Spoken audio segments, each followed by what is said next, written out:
On a une équipe dans l'asso qui est une équipe qu'on appelle programmation. Ils sont 5-6 et en corrélation avec GPCI, notre distributeur, ils vont choisir des films, sachant que pour notre festival, nous, on a une orientation qui est ciné du monde. Donc, dans notre cahier des charges, c'est des films art et essai et du monde entier.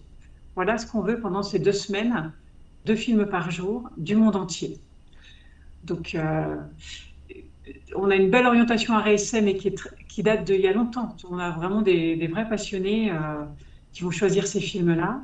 Certains sont connus, d'autres pas du tout. Donc là, on a 9 avant-premières. Autant vous dire qu'il y en a certains, ça va être surprise. Euh, on va les découvrir.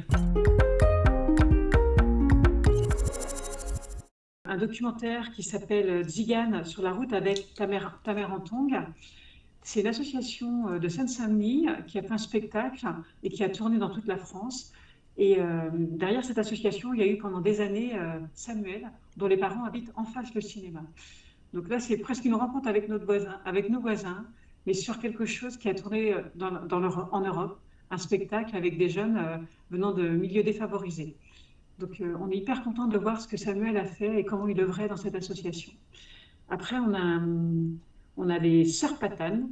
Et les Sœurs Patanes, ça va bientôt passer à la télé, mais là, la réalisatrice va venir chez nous. Et là, il est chez nous ce film parce qu'on a une de nos programmatrices qui connaît le père de la réalisatrice. Donc, donc là, on se retrouve en Asie.